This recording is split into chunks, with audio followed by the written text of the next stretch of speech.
তো জীবনে ক্রিকেট ইতিহাসে মানে প্রথমবার হয়েছে যে ক্যাপ্টেন ওয়ার্ল্ড কাপ দিয়েছে তাকে কিন্তু টিম থেকে বহিষ্কার করা হয়েছে।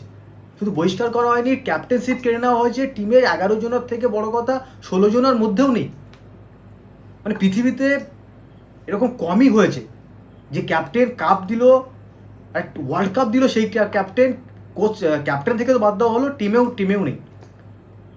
খুব খারাপ বিষয়, খুব খারাপ লাগা একটা কথা ভারতের ক্রিকেটে বা ক্রিকেট ইতিহাসে। কিন্তু এটা স্বাভাবিক, কারণ সূর্যকুমার যাদব এটা ডিজার্ভ করতো।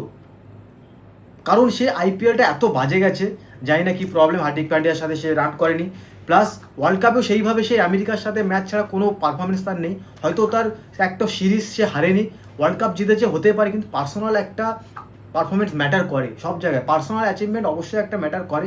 পার্সোনাল তুমি কত রান করছো অ্যাজ আ ক্যাপ্টেন হিসাবে, অ্যাজ আ প্লেয়ার হিসাবে।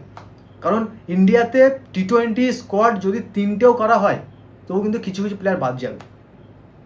এটা তো গেল একটা দিক। আরেকটা দিক আমার বলতে খুবই মানে বাধ্য আমি বলতে, সেটা হলো যে শ্রেয়াস আয়ার তো ক্যাপ্টেনশিপের দাবিদার অবশ্যই প্রথম থেকে, অ্যাজ আ প্লেয়ারও দাবিদার ছিল।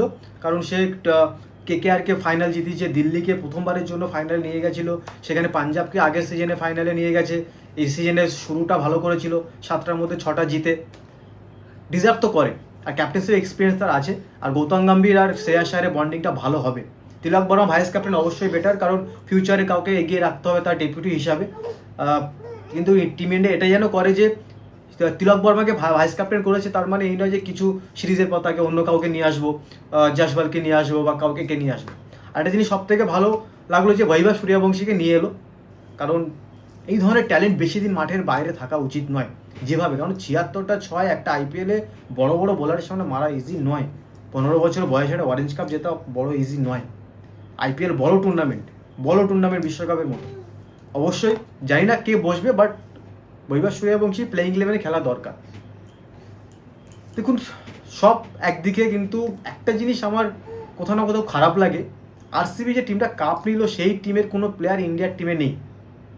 রজত পাতিদার হয়তো যেখানে খেলে 4 নম্বর 5 নম্বর সেই স্পটটা ফাঁকা নেই, বুঝতে পারছি, হতেই পারে পরে কখন সুযোগ আসবে। কিন্তু কুণাল পান্ডিয়া তো অবশ্যই ভালো খেলেছে, ওয়াশিংটন সুন্দরের থেকে তো ভালো ব্যাট করেছে, ভালো বলও করেছে, তাহলে কেন নেই? ভুবনেশ্বর কুমার পার্পেল ক্যাপের দাবিদার ছিল, আগের বছর ভালো পারফরমেন্স করলো, এবছর ভালো পারফরমেন্স করলো। 8-এর নিচে ইকোনমি। মোহাম্মদ সিরাজ টি20 খেলছে, বুমরা যখন নেই, তাহলে আমি ভুবনেশ্বর কুমার কেন চান্স দিলাম না? কিছু কোথাও জানি না কেমনভাবে সিলেকশনটা হয়েছে, বাট ভুবনেশ্বর কুমার কুণাল পান্ডিয়ার মধ্যে অবশ্যই একজন তো চান্স পাওয়া উচিত ছিল। তবে যে টিম গেছে অবশ্যই অনেকটা স্ট্রং টিম। বৈভব সূর্যবংশী প্লেইং ইলেভেনে খেলবে, কারণ ওই প্লেয়ারটা যদি 6 ওভার চলে যায় তাহলে ম্যাচ একতরফায় ইন্ডিয়া জিতে যাবে। শ্রেয়াস আয়ার ডিজার্ভ করে as a player, as a captain হিসাবে। আর যা টিম গেছে অবশ্যই বেটার।